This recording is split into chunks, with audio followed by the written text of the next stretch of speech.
to behind the scenes of an eSport event. I just wanted to thank you guys for already coming out.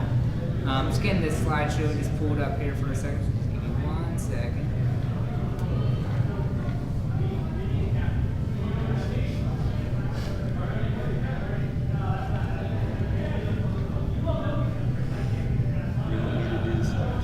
No, it's just like the first with H and I. No, it looks different. I know, it's a different. Alright.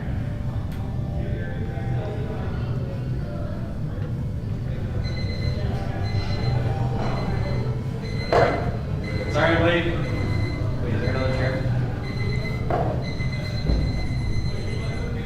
Alright, so I just want to thank you guys for coming out. This is our first actual panel and doing an event like this. So we're very excited to present this to you guys. I just wanted to introduce, my name is Zack. I am a tournament organizer. Over here is Laurent. And this is Lauren. Hello. And this is Chris, is our CEO. Yeah, I'm the face of the operation. Yeah, he's the one who's always looking pissed off. Yeah. So, Beast in the East is our annual event. We hold it once a year. We're currently in our 3rd year. We have many different games, everything from rhythm games like Pump It Up, Dance Dance Revolution is a very common one, to things like Mario Kart. So we have basically everything for anybody.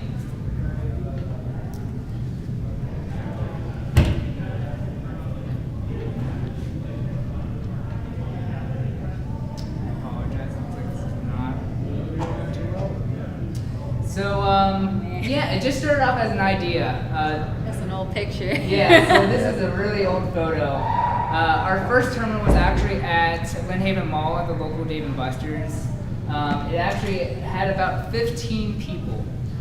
We had this idea because we went around and actually traveled up and down the East Coast. We've been to New York, Georgia, North Carolina, Jersey. We drove to. So Florida, really you name it, we've met and been to a lot of different places. So our first year was pretty successful for the most part. It's always the hardest. This is just the first picture of everybody with us. And just last year, this is what we've grown to. It was a little over 150 people, and this year we're expected even more. Just want to go and just give you guys a little bit of a preview of what you can expect at this year. Where's it at this year? The Military Circle Mall. Military Circle Mall. So unfortunately the audio is not pairing up too well, but you'll get the basic idea. This video was actually edited by Chris himself. It's very much a Toonami feel, which I love.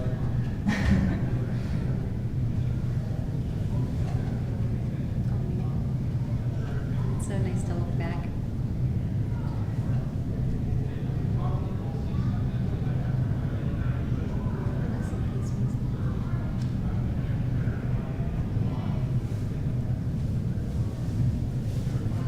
So yeah, that's just a little bit of a preview of our event. Hint, hint. It's actually this next weekend, so if you guys are free, we would love to see you out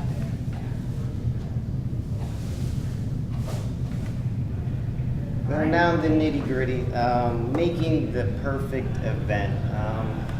Everybody should try to aspire to do an esports event, just because the more of these things that there are out there, the more that people actually get to go and meet communities and grow. Because back when I was growing up, gaming wasn't a thing as a career, but now you see people, they're streaming, they're professional gamers, and it's events like ours and like this that people actually get to get out there. And when you're coming up with your first esports event, you want to picture no holds bar, no money constraints, no time constraints, location constraints. What is the perfect event for you? What would you want to hold? What do you want to represent? So who's there? What are you bringing there? And from there, after you have your perfect picture of what you actually want at your event, you need to scale for reality. And that is our first year. For a good example is when we were first getting together for all of this, we said, hey, we don't even know if people are going to show up to this. So what is the most we will spend for a party for just ourselves to show up? And that was our budget that we worked with. We worked in our budget, and we were surprised people showed up. It was just supposed to be a local gathering of a few friends, and then just people started coming.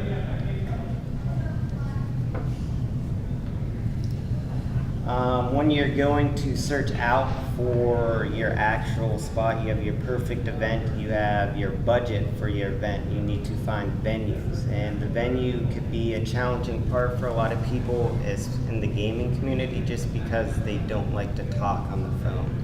And when you are getting your venue, you need to make a lot of phone calls. It had to have been at least 50, 60 different places the year one that we actually looked at before we actually found our true home.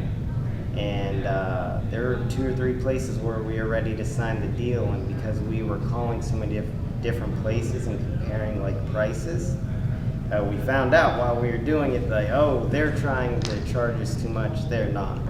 And there's a point where we thought we wouldn't even have the event because a hotel we were going to sign with, they, like, everything looked good, and then they brought the contract out, and it was like, charge for internet, charge for security, charge for this. So we thought we didn't have the venue. But I remembered, it's a numbers game. You got to keep on calling, you got to keep on knocking on doors. So I contacted all the local malls, and that's how we ended up in the Military Circle Mall. So the most important thing with venues and reaching out with your communities is you always have to keep on doing it. Like, you have to keep on pushing, because nobody's going to do it for you. And especially the first couple times you do this, not a lot of people will believe in you. It's a sad feeling, but once they see that you're actually committed and you're actually going through with it, you have something on record, it's a snowball effect.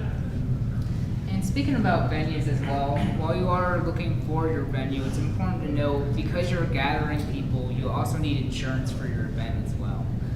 Most places won't even blink an eye unless you have $1 million of liability for your event. Which that scared us year one when they say you need $1 million insurance. Like, we don't have $1 million. Who has that money? They kind of had to explain to us what it was, and it's not as bad as you would think. What, about $1,000? So no, the coverage for our year one was $300. So that's not bad. That's not $1 million. That's the important thing. Yeah. But most venues, if you go with a public place outside of like some game stores, will require that you have the insurance. And it's always good to cover yourself as well, because not only if someone gets hurt, but if, God forbid, someone like were to set fire to the venue or anything like that were to happen, that's all on you. So it's very critical that you have the insurance, and it's really not too expensive. I think this year we're looking at around $150 just for the weekend, for Friday to Sunday. Yeah, that's after we got through the ropes. We also recommend that, like, you go to Military Circle Mall if you have an event, just because they're used to holding them now. Yeah, a very good spot locally, because they've been through the process already, and they really enjoy having us out there. And they have the space. Yeah, they definitely have the space. But you see a lot of malls nowadays, they're losing their stores, and they need stuff to fill it. Stores that are vacant are just hurting them so bad. So usually they'll try to put like stuff up front and cover up if the store's not there. But when there's events like ours, they go in there and makes it lively again. So that brings us on to our next topic, which is wins.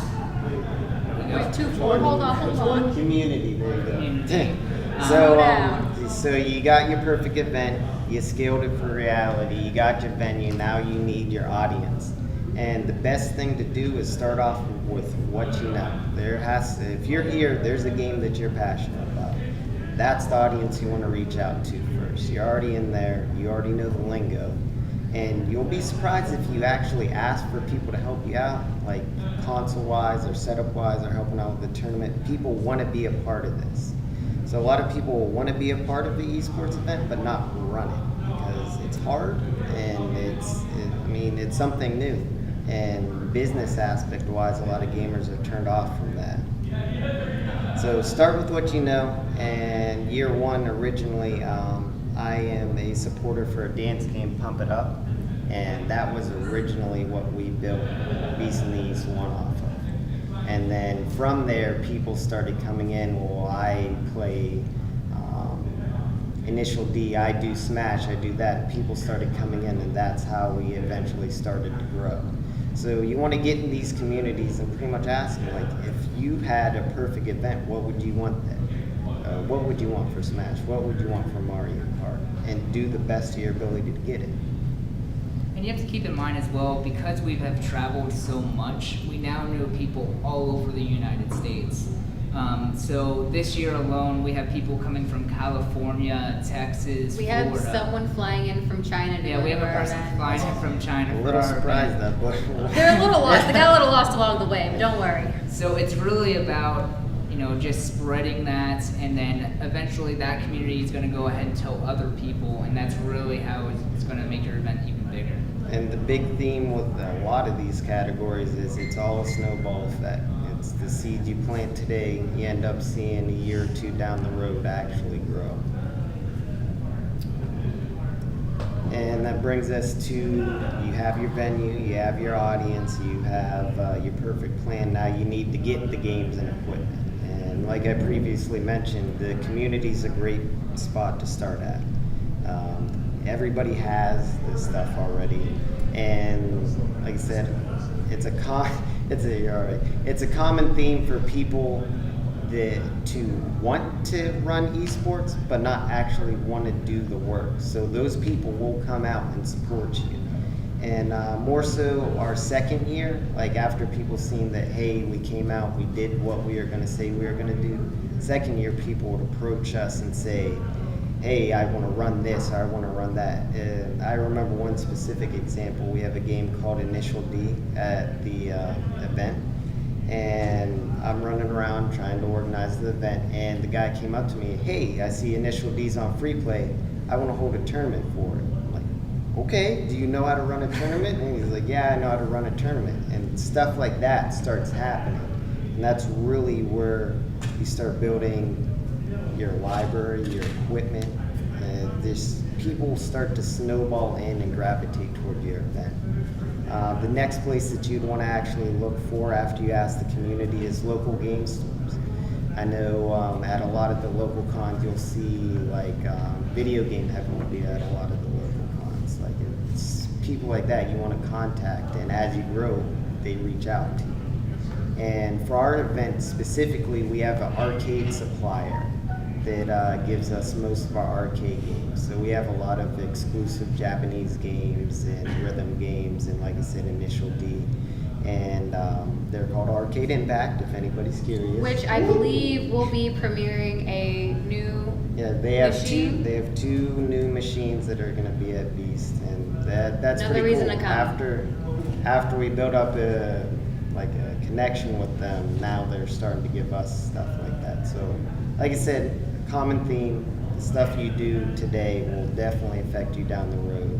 And Also with games and equipment, since Arcade Impact is such an asset to us, I mean, you don't want to treat them terribly. When they come, we usually pay for. we wine and dine. We wine and dine a lot of the people associated with the event, which is kind of a sad thing with a lot of these type of events. They won't cover like a badge cost, or they won't try to help the people trying to help their event, like get the equipment in there. And that's something where we feel like we want to help as much as we can. We help move the equipment in. We provide you with the badge cost. We pay for gas. Yeah, we pay for the hotel. And it's that kind of stuff when you're going to start your esports tournament. It's not a must, but it's something that definitely will set you out from the crowd. And I mean, you treat them good because they're helping make your dream come true. And they'll want to work with you more. They'll keep coming back. Now since we've talked about the games, obviously the local community, obviously our arcade provider, a big part of it as well is actually just getting those machines to them, to our event. So if you've seen any sort of the dance games before, like DDR or anything, they're quite big, probably as big as this table here, and they're very heavy as well. So it's important that if you are reaching out to your local community who has machines maybe in their garage or inside their house, that you do go ahead and help make it as easy as possible to go ahead and get those machines there. Luckily, we have, this specific truck. This is actually from year one. And additionally, our arcade provider has a liftgate truck that also helps out as well. Very helpful don't compared do to year one. That's very scary, moving a It's 1,000-pound incredibly risky. machine from a lift gate down to the ground. So, you lift gates if you go to move stuff. It'll save your life. All right, so now you've got the arcades, you got everything ready to go. It's now time to pick when you want to go ahead and do so. You really kind of want to avoid any sort of major events like yours that are going on. So that could be anything like anime conventions, gaming conventions, anything like that. For instance, I know over here we have NecoCon that's pretty close to us, so we kind of want to avoid getting and clashing with the people that might want to go to those, but also go to your event as well. And a lot of people who do hold esports events or try to will sometimes miss this aspect of it and then kind of wonder why nobody shows up. And it's because, even if you could be the most passionate person and have the perfect event, if you're too close to one of these other major events, just because you are new, you're not going to get seen. No one's going to go because you don't have a reputation. And that's something you build as you do more events. And our advice is to start big with the one yearly event. You have plenty of time to plan. The guests have plenty of time to know about it and get ready to go there. Plus the event seems more special because a lot of the gaming communities will host weeklies and monthlies, which is fine. But once you start hosting weeklies and monthlies, you're expected to keep on doing that. And if you miss one, that hurts your reputation. You're not as reputable. You're not on time all the time. You're Also, always expected to go. People are always, oh, I missed this week, I can just go next week. It kind of becomes stale. You want something that's going to build anticipation. So that's why we chose yearly, because it gets people hype about it. Yeah. They hear about it and they're excited. They want to save money. They want to fly out from China just to come. So yeah, if you're going to do it, we highly suggest you pick a yearly date, just for the fact that you don't want to get stuck in that cycle, weekly, monthlies. You're going to get burnt out. Speaking about avoiding, conventions and anything like that, you also want to avoid any sort of major holidays, obviously.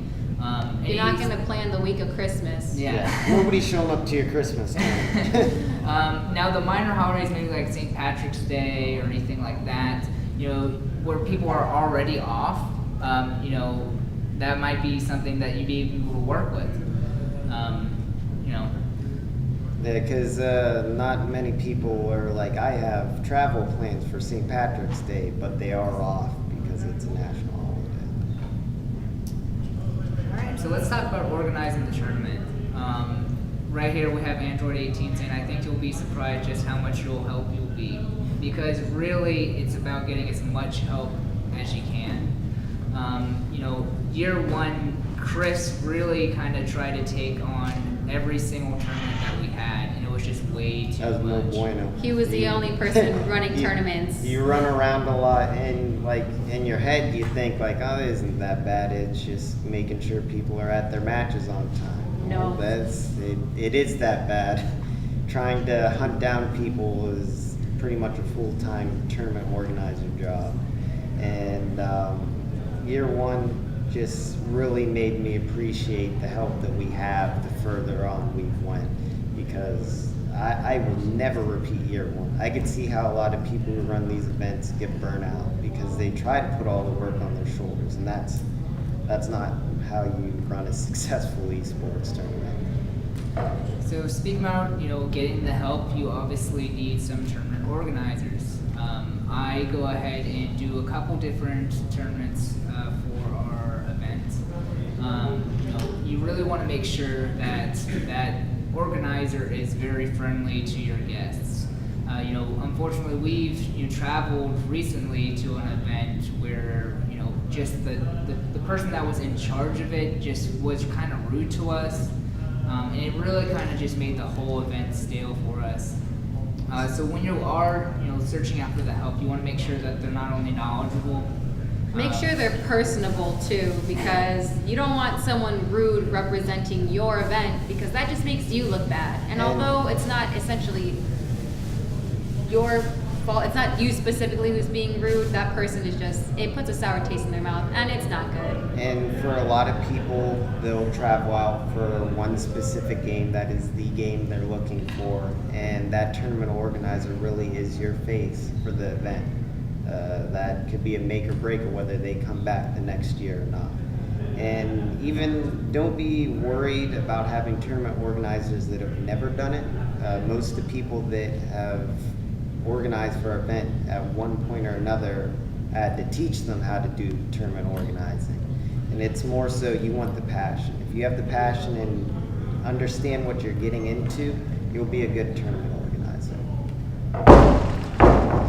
So now, since you've got your event all set up, now you really need to make yourself stand out. Anybody can go ahead and host their own event, but what's going to make yours different? Specifically for us, we actually make handcrafted medals by yours truly over here. Hello. You can see up front here. I'll hold him up. This year, because it's Dragon Ball themed, she actually made Shenron's head, and we're going to be going ahead and painting those gold, silver, and bronze. Whoa! Shenron's copyright. He's Slenpon. Let's get it right. And those are going to actually be the medals. As you can see up here in the photo, year one, because it was more like a Naruto type thing. We had the headband, the signature headband, and then we had those in, of course, gold, silver, copper, or bronze. We also make shirts, so I'm actually wearing that shirt now. Hey! So we made this shirt for our event this year because the theme is Dragon Ball. Each year we have a distinctive logo. It's relatively the same each year, but we change up the font, the background, something significant that you can understand where it's from. I also do plushes, so you can see him right here. This was our first year. His name is Prody for prototype. This was Prody 2.0, our second one. And so essentially we wanted to find something that would make us stand out, because anybody can buy those typical gold medals, the gold trophies, and be like, slap a name on it, it's good, give them to them, they won't know the difference. But we wanted to stand out because we wanted to do something that wasn't normal. When we care about the event, we want people to know that we're passionate about the event. Like you said, anybody could buy medals, anybody could get t-shirts, but we try to go the extra length with each step that we do, just so when people come to the event, they know, like, this is our dream. We want you to have a good time. So the second year, which is right there, we made pizzas because we had Teenage Mutant Ninja Turtles as the theme. Those pizzas were handmade, hand sculpted, every single, how many of them? There's like 60 of them. every single one, every 60 of them. But which, of course, don't be scared to experiment. That was our first time ever working with clay. We had no clue what we were doing. No we just idea. kind of muddled our way through it. But because we did that, because we tried to experiment and get better at what we were doing, this year when we came to do this one, we knew, all right, well, it took too long because we did every single one of them by hand. Let's make a mold this year. So also something new for us, but because we're always trying to get a little better, try to improve, the process gets better. And that's with every aspect of the esports tournament, all right, we did everything. What can we do better next year? Try to strive. Perfection isn't something that you're ever going to have, but it's always good to try to go for. Because the time that you kind of settle is the time that the event's going to fall off. And there's a lot of events around here where like they get big and then that's it. They stop. That's nothing else they want to do. And you always got to keep on pushing. Once that passion goes, people will notice and they stop showing up. Speak about keep on going. The last step is simply to just follow your dreams. You're not going to get anywhere if you're not persistent with what you're presenting. You might not see the results immediately, and that's with anything in life. For instance, like we mentioned earlier, our first year, it was definitely the roughest one so far. But it's just getting easier and bigger as we go. You have to think about it, it's like all a dominoes effect of the people that we looked up to didn't hold the events and we didn't get to meet our close friends and some of these gaming organizers. We wouldn't be interested in this. There would be no Beast in the East. There'd be no panel here today for this, because if people don't actually plant those seeds and do stuff like this, gaming will just flat out You don't go know if wayside. you don't try. Yeah, you miss all the shots you don't take. So that's why it's important. Set a goal, a small goal. Set something obtainable and go for it. Just keep on going for it. All right, and that's really kind of our panel. We'd like to go ahead and open up the floor to any questions that anyone might have. Is this something that you've been able to make money off yet? Or do you Yes. get your money back? Okay. Yeah, so year one, no, we did not get our money back year one. We went into it knowing that, all right, we're going to throw a party expecting that nobody's going to show up. That was our expectation going into year one. We wanted to throw something just to even see what is it like that these other communities that we've traveled to actually see. Year two is when it was pretty. The big thing about year two was year one we had people, I know you. Year two we go, I don't know that person. And they showed up to our event. I don't know how they found it, but like that's pretty neat. That's a neat feeling. And then year two is where we broke even year two. And that's a big relief. So of course we had to pay everything up front. We're like, we're not gonna make it this year. And then after the event was said and done, we broke even. And then this year, was just, again, it compounds. And we beat our 2 previous years combined. So it adds up. It's just being consistent. At the event. Are you talking about? Yeah, for pre-registers. So our event has pre-registers It's and paid for itself before the Yeah. event. Yeah. which that's the goal, because we want to, we have regular jobs and everything else, so we want this event to pay for itself. Anything else? What's that, man? So first thing, like I want to join your organization, like, hey, I want to help with equipment with her, or I want to help fix stuff with her, or I want to be like a sponsor or staff, whatever. How do I go about that? Yeah, I mean, you can literally just reach out to any one Just of talk to us. us. We don't bite. You know, The Beast in These Facebook, the Beast in These Facebook pages. Wait, did you just say what? Yeah, the Beast in These I just got Facebook that, yeah. page is the easiest way to get a hold of us. We respond in 5 minutes or less, according to Facebook. we're always open to anyone trying to either bring their own machine or even just wanting to hold a tournament or work in the front desk or anything like that. 'Cause Front really- desk would be helpful. Because really the backbone of our event is like all of us together understand how to run the event, and not a lot of people do understand. That's part of the reason why we're doing this panel. But we have the space for you to, what's your dream? What do you want to bring to an event? How do you want to help an event? Like, let us help you help us. Anything else? We have to pick events, like your dates. I'm sorry, I'll talk about it. We have to pick out dates. And I say I do it yearly. You have to pick a certain season, or is it just whenever y'all look ahead of time? So originally we chose fall because, like I said, I'm a national organizer for the game Pump It Up, and we looked at just those dates, like when are the Pump It Up tournaments happening, and we seen in fall there's not really much going on in fall. So we looked at con dates and we looked at local con dates, and that's kind of how we decided we want to avoid everything because I mean we're Joe Nobodies at that point. So October is gonna be like, got money, is that gonna be good again, right? Well, what we've been doing, so year one was in November, and we're slowly inching our way as we grow bigger and bigger to summer.